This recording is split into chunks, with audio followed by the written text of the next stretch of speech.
What's up guys, welcome back to the Sauber career mode for part number 9, for round 9 of the first season. As you can see here, we're back into Central Europe for the Austrian Grand Prix in the nice valleys and hills just outside of Spielberg. So I'm hoping we can bounce back from the disappointment that we had in Baku. If you guys didn't miss that episode, please go and check out, especially the ending. Yeah, we got completely screwed over at the end.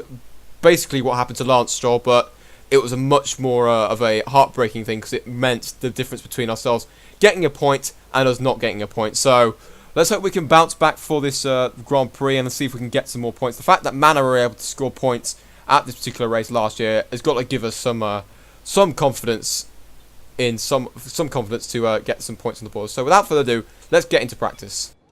Good morning, welcome to the Red Bull Ring. Let's join the action trackside as the cars are about to appear for today's practice session. Now then, Anthony Davidson, we've had some really strategic races over the past couple of years, thanks to the current 3-tyre compound system, and of course the groundwork for all those strategies comes from the free practice sessions like this one. So what do you think of the current tyre regulations? Well, they've created some, I wouldn't say exciting necessarily, but certainly interesting races. There have been a lot more questions around, like how long can someone stay out on this set, or will they have the pace to catch another car if they suddenly bolted on a set of ultra softs, things like that. When everything comes together, we end up with multiple cars nose to tail on different tyres, all fighting for track position. So on the whole, it's definitely been a positive step, I feel, for the sport. Alright, here we are in practice 1, starting off with the track acclimatization around the Red Bull Ring for the very first time in F1 2017. And unlike in previous track acclimatizations around the other circuits, we actually struggled to actually get the maximum number of resource points around it. I think there's a couple of corners which are really tricky to get right and absolutely 100% spot on, unless you've got the right setup, which is probably the reason why I wasn't able to get the maximum number of points. We now come across the line for the final lap. We're only able to get the green objective there for the track acclimatization, which is the first time that's happened for this season and also in this career. Anyways, we then move on into the tyre wear test. Now again, a little bit more trickier than expected, mainly because there's quite a lot of fast corners that you have to keep an eye on, and also make sure that you don't use the tyres a bit too much through those corners, otherwise you could easily lose a lot of tyre performance. But anyways, we're now coming across the line now to finish our second lap. We actually managed to get the purple objective, which is absolutely fantastic. We then moved on into, I actually had 2 race strategies, one on the soft tyre and then one on the super softs, because the team requested that we did 2 different runs, although I don't think it really would make much difference because we're expecting rain during the race. So having 2 runs on 2 separate dry compounds is probably not the most useful pieces of information, but it might turn out to be handy, as also the fact that we need to just get those resource points in the bank, because if the race is wet and we do end up having dry spells, it'd be nice to know which compound it would be best to go on and see which one we can last longer depending on when that weather dries up. Anyways, we're now into fuel saving. As you can see, we have pretty much aced that as well, so we're going to get the maximum available number of resource points from that. So that's 3 out of 4 so far. We then move into the qualifying program, and that's going to be probably another tricky test, mainly because of the fact that we just got to get the setup right, because I think it's more towards the this sort of part of the circuit where we actually struggle in terms of track time. But as you can see, we're now coming through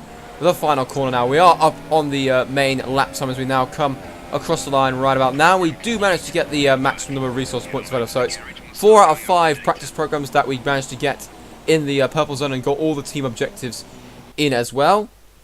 And actually that allowed us to give us enough resource points to make another upgrade. So what I decided to do is try and go for an aerodynamics upgrade, because look how if we make one of these upgrades, look how close we will be to the bottom teams in terms of the aerodynamic performance. You can see Haas, Williams and also Force India all the way down at the bottom along with us. But if we make this upgrade, we're going to be on par with Williams and Haas. So the only advantage those 2 teams will have on us is probably a little bit of the chassis weight, but also the engine power, which isn't as the deficit isn't as bad as, say, a McLaren Honda. But if we get on terms with these guys, we might be actually pretty good relative to them in the wet conditions, because of the fact that the speed, the power down the straights isn't really affected to isn't really a massive advantage unless you're in a Mercedes, obviously, but and you're on a fast circuit. But around this sort of circuit, this might actually play into our favour if we've got the same sort of aerodynamic performance. And also, one thing unfortunately we've had to do though is had to take another gearbox penalty. As you can see,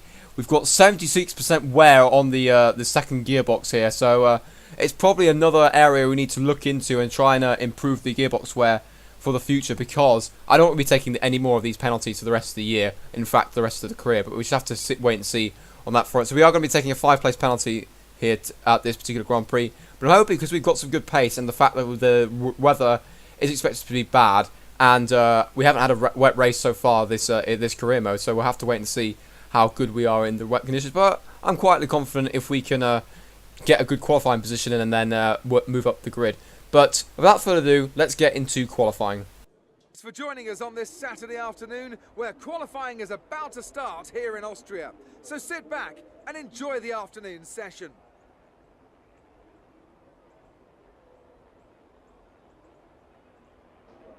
When it comes to getting lap time out of this circuit, it's traditionally been about maximising top speed. Do you simply remove as much downforce as possible, hang on into the corners and max out down the straights? Top speed is a key factor for this circuit. Even if you can achieve the same lap time as someone running less wing than you, chances are you'll find overtaking difficult if you have too much drag. Alright, here we are in Q1, starting off, as always, on the softest compound available, which for this particular Grand Prix is the ultra soft tyres. And as always, this first lap is really just to try and get a lap time on the board, and we can then wind up for a proper lap on the second attempt. So as we now cut towards the end of the second lap, as you can see, we are up on this on our previous best. We're currently sitting in P7 at the moment, in front of a Red Bull actually of Daniel Ricciardo. We then move up into P4 thanks to that lap, but that unfortunately does drop down towards the back of the field. Actually no, it's only P12 actually compared to where we are normally, but I'm expecting some improvements from the guys behind us, especially those guys that have got Mercedes powered engines, especially down these straights. You've seen how good Williams have been over the past few years, except for probably the last 2 years. They were really good in 2014 and also 2015 when the new rules came in. As you can see, we've improved our lap time and we're now up into 10th place, and that's, I think, a position that we held for the rest of the session, which is fantastic. So we're into Q2, which is fantastic. We're having a quick look as to see who else has been knocked out. As you can see, we actually out-qualified Daniel Ricciardo in that particular session, which was actually absolutely fantastic. Nico Hulkenberg, Jolyon Palmer, Pascal Wehrlein, Stoffel Van Dorn and Fernando Alonso all eliminated. So both Renaults getting knocked out in Q1, which is really surprising now. I really expect Hulkenberg to be a lot better than that. As we're now coming towards Q2, as you can see, the weather has turned quite a bit, and we've got some spots of rainfall that are coming on the dash cam, which is not ideal.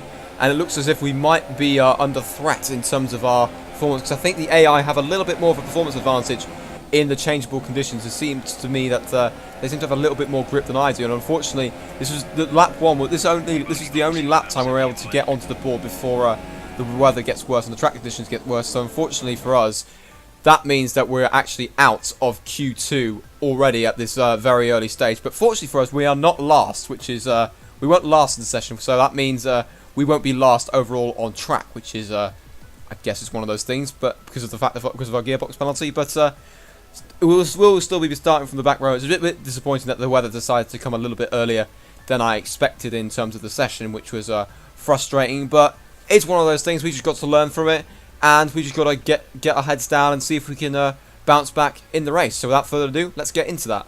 It's not going to be plain sailing for our drivers today, although with the sky falling as it is, perhaps sailing isn't too far from the truth. Anthony Davidson, could be a wet one today. Great to have you with us. What are your thoughts? It is a touch damp, isn't it? Well, as a driver, there are three big things to worry about when racing in these kind of conditions: standing water, tyre temperature and visibility. Judging distance to the cars around you is really tricky when you're driving through the vast amounts of spray that these wet weather Pirelli tyres kick up.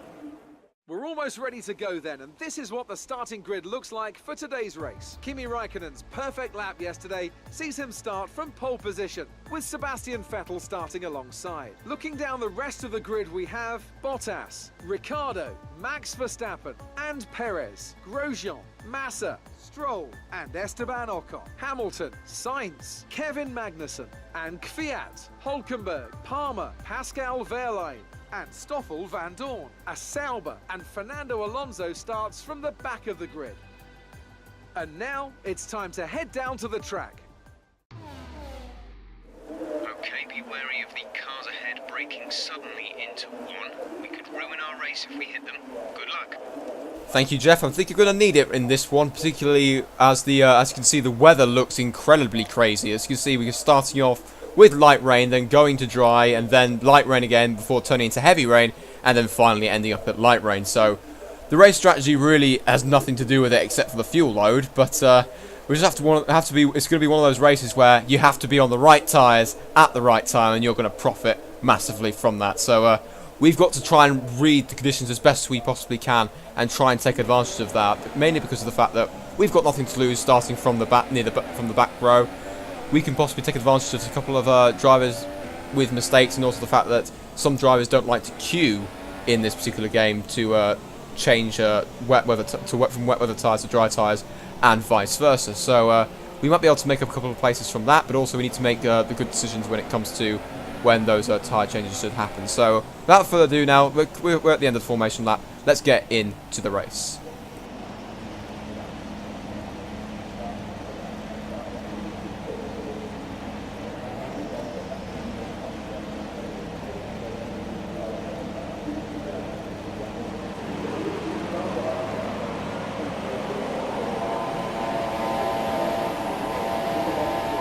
Lights out and away we go. It's an okay-ish start, but on the second phase of the start, Alonso goes completely straight past us, and we're now down to last place. But as we head up towards turn one, we do then cut to the inside and regain the position we did lose to Alonso, and are now trying to go side by side with Palmer as we now accelerate up towards the hill, towards the braking zone at turn 3. We're trying to stick into the slipstream of the Renault so we can set up an overtake as we head up towards the braking zone. But Palmer's also going to go to the inside, which means we have to take a little bit of avoiding action and go even further on the inside as we now go side by side, well, very slightly with Lewis Hamilton right there. We've actually moved up into 11th place despite being last by the braking zone of turn 1 as we now head up towards turn 4. Unfortunately, we're going to be a bit ambitious with the braking. We understeer wide, and that's going to allow Esteban Ocon to pull up alongside us. He's going to now try and take a position back from us as we head up towards, I think, turn 5 or turn 6. I'm not 100% sure on that. As we head up towards the end of the second sector,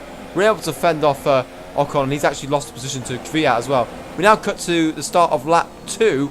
As you can see, Hamilton's trying to make a move on the Williams of Lance Stroll, but that has sadly compromised his run out of that corner. And we've got may have a good run on the Mercedes. We head up towards the hill and to the heavy braking zone of turn 3 again. We're going to go up the inside of the Mercedes. We're going to overtake the now 4-time world champion after he won the world championship in Mexico 2 weeks ago. We've now gone up the inside into 10th place, overtaking Mercedes.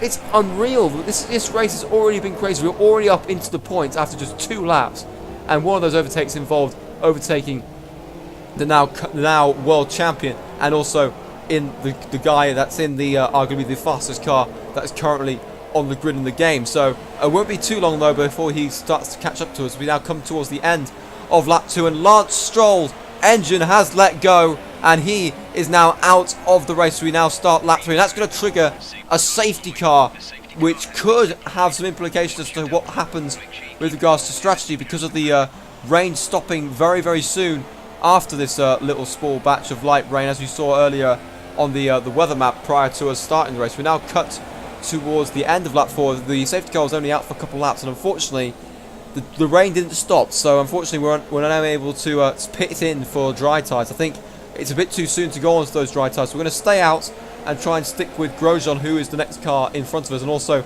have to keep an eye on Hamilton behind us. The green flag is now waved, and we're ready to go racing. Let's head up towards the final corner. Unfortunately for us, it's not the greatest of restarts, and we're not on the back of Grosjean, but although we're a little bit further away from ahead of Hamilton though, which means we won't be under pressure from the Mercedes as we head up towards turn 1. Unfortunately, though, I think as we go into turn 1, we have a little bit of a moment, and Hamilton's now had a really good exit out of that corner, and he's going to use the Mercedes straight line speed to possibly overtake us as we now head up towards turn 3, trying to get his own back at the same corner that we overtook him. But we're wise to it. We go to the inside and ensure that he has to go the long way around us, and we force him out wide right there. But he's still going to get a good exit off the corner, mainly due to the fact that Grosjean is just in front of us, which means we had to Constantina up behind the Haas, and Hamilton's got a run on us on the around the outside of us as we head up towards turn 4. Looks like we might have the inside line though as we head up towards that corner. We do so, and we're up the inside. A little bit of contact with Mercedes. There's another yellow flag that is in play, and I think that's a Red Bull in the wall, and yep, that's Max Verstappen, as we now actually get a call from the engineer to actually come in to put the dry tyres on. That's actually, the track has all of a sudden started to improve. So now got on board to a replay with Verstappen. Unfortunately for him, no sort of smoke or anything that came out of his car, but his car has also let him down, so we've gained another position right there. But the race is going to take another twist now that everybody's going to be heading into the pits for dry tyres. As you can see, it's going to be a very busy pit lane with Grosjean in front of him and several other drivers also deciding to make the switch. Hamilton is just behind us as well, so he might suffer in terms of being held by several drivers pitting behind him. But we'll have to wait and see what happens here as we now come into our pit box. It's a very busy pit lane, as you can see right there. But unfortunately for us, though, we're going to get held by a Mercedes, a Force India, or Toro Rosso, and possibly a Williams. We do get out though, possibly in front of Williams, but look, we ghosted into the Williams of Massa there. So we've lost a couple of positions, I think, overall in terms of track position, which is a bit frustrating. But we're going to try and exit the pit lane and try and get our own back on the Williams on track here. We've dropped down temporarily to 13th place, but there are a couple of drivers that are still out there on the intermediate tyres, so hopefully we should be able to make the positions up, as we're now going to go up the inside of the Williams into turn 3, and we're actually on the softer compound tyres compared to them. I don't understand why Masters decided to go on the soft tyres, mainly because I think Williams possibly think that the rain is not going to come, but I thought because of the fact that the rain is on the way again, I thought we'd put on the super soft tyres. That'll be a reasonable tyre to go on. And as we now cut towards the start of lap number 7, as you can see, we've got several drivers also in the pits. We've now moved up into P7 now in front of Esteban Ocon, who dropped behind Williams Massa. We get a little bit distracted by what's happening behind us. We stick a wheel on the grass right there, and that's going to allow Massa to close up on us as we go purple in the first sector, mainly because of the fact that the track is always constantly improving with the changing conditions. We now come towards the end of lap 7 when we hit the curb incredibly hard though, and that's going to allow Massa to have a massive opportunity to overtake us. So we have to go defensive as he's got the DRS in operation and the superior straight line speed down the straight as we head up towards the hills of turn 1. We managed to fend him off though, and we're able to maintain position for now. But I've got a feeling though that the conditions are going to change very, very soon, as we've now got some word from the engineer. Still on the right tyres for the time being. So that comment is an indication that the weather conditions are going to be changing once again. We saw a little spot of rain that appeared on the dash cam, and it is raining once again here on lap 10. So it looks like we're going to be switching back to the intermediates very soon, as we now come on to lap 11 at the end of the first sector. As you can see, we're understeering wide into the corner, so I decided to make the call a little bit earlier than I anticipate that I'm going to box this lap, and I'm actually going to come into the pits for the intermediate tyres. I'm now starting to struggle with the grip here levels on these super softs. We now come towards the end of the lap for the pit stop lap. Hamilton's managed to catch us all the way back up with those ultra soft tyres, and it looks as if he's going to have the measure on us, but hopefully we can retake that position back once we've switched on to the intermediates here, as we speed up the pit lane entry, because it's a little bit long in the at this particular racetrack. Let's hope that the pit crew doesn't mess us up this time. Complete, go now. Much better pit stop from the mechanics, mainly because of the fact that we had no other drivers in the pit lane with us. But we've now rejoined on the intermediates, as you can see, currently sitting in 17th out of 18 runners here. The only other driver that's behind us is our teammate Wehrlein, but I'm pretty sure he'll be coming into the pits very soon. As you can see, we're now coming on to the end of lap 12. We've got some drivers already making their the switch to intermediate tyres now, so it looks like the conditions are now favouring those intermediates. I'm hoping we're starting to reel in those guys at a pretty good rate of knots, the guys that stayed out a little bit longer, as we now come to the end of lap 13, start lap 14. As you can see, several more drivers now in the pits, and we've now moved back up into 10th place at the moment, now up to 9th as we overtake Massa out the pit exit. But it looks like Hamilton has still managed to maintain the position in front of us after he overtook us just before we entered the pit lane right there, which is a shame, but I was expecting Hamilton to overtake us in the near future. But yeah, it's one of those things, I guess, and I'm hoping that we can gain another position as we head on towards the start of lap number 15. As you can see, we're not going to ask the engineer for more info. So just as the weather forecast predicted on that race strategy screen, we are expecting heavy rain in the not too distant future, so we probably will be changing to the full wet tyres. We now come towards lap 19. Heavy rain predicted in 5 minutes time. Gap to car in front is 6.3 seconds.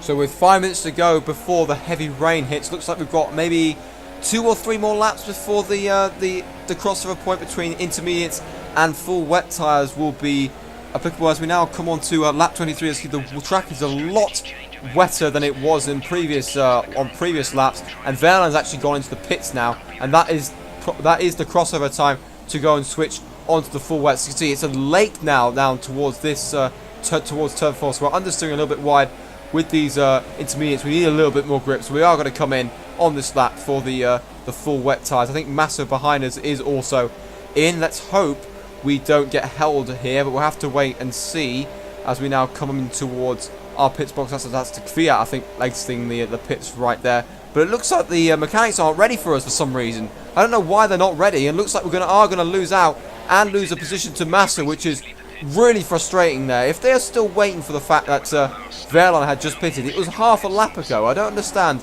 how it takes half a lap for the mechanics to not be ready for that. That's really frustrating that we've lost another position right there. We very nearly lost another place to Hulkenberg, but fortunately for us, we're able to get the gap up a little bit between ourselves and the Renault as we now come towards the start of lap 25. I think that's the Haas of Grosjean that came in, and we're now back up into P9 for now. But we're really close to missing out on points here if we have any more sudden changes in the weather, as we now cut to lap 26. Rain to ease up in around 5 minutes. 5 minutes till light rain. So with just 10 laps to go, we are now faced with a dilemma with the fact that the rain's going to ease up as with just a few laps remaining. Are we going to end up switching again to the intermediates, or are we going to brave it out on these full wet tyres as we now come across the line to start lap 29? There's a yellow flag that's in play, and I think it's for a car behind, because the yellow flag seems to be in the sector behind us. It's actually, I think, I'm not 100% sure who's out. There we go. There's Carlos Sainz.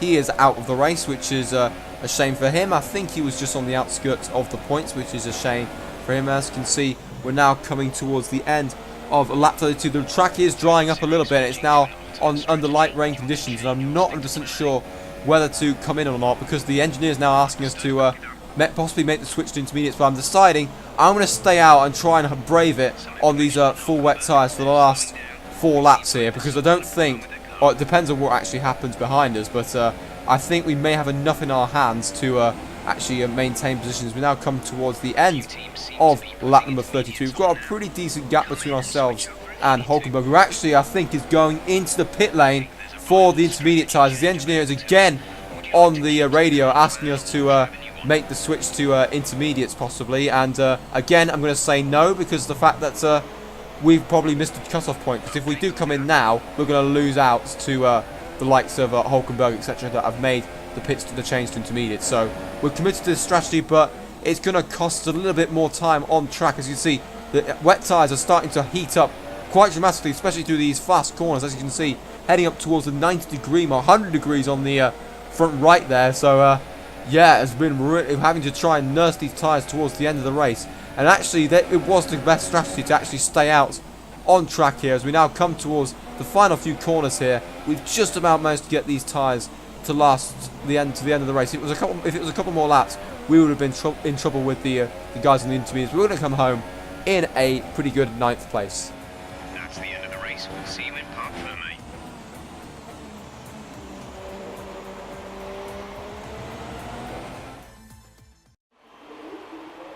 A great win then for the Maranello team today.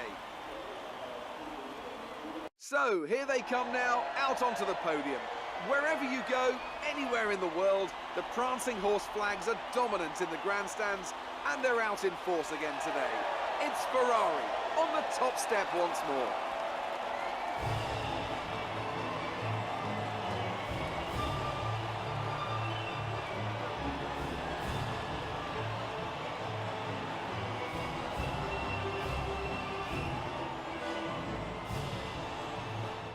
And now let's take a look at the driver's standings. It's a good result for Kimi Raikkonen, who extends his advantage at the top of the championship.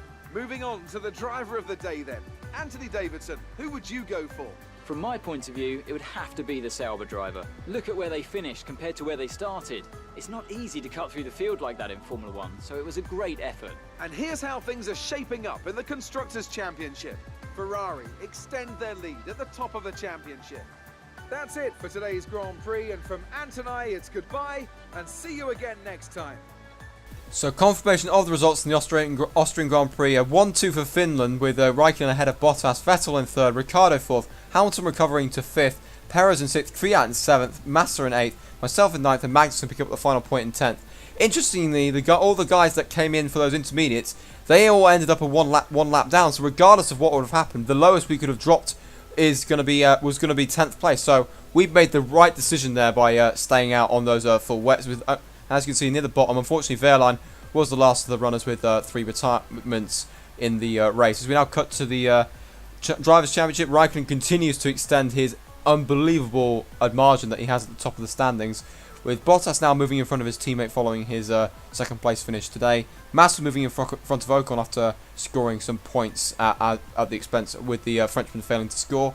And we're still stuck in 8th place for now. But as we now cut into the Constructors' Championship, there's no real movement near the top as always. But we have actually, and the same goes for us. We actually keep ourselves in front of Haas, mainly because of the fact that we scored 1 more points than the American-based team. So I hope you guys enjoyed today's episode. Apologies for the delay on it, mainly because I've been really busy the past couple of weeks, so apologies for that. I hope you guys enjoyed the episode though. If you did, please leave a like, comment, subscribe, and I hope to see you all for the next race, which will be our home Grand Prix at Silverstone. So until then, see you later.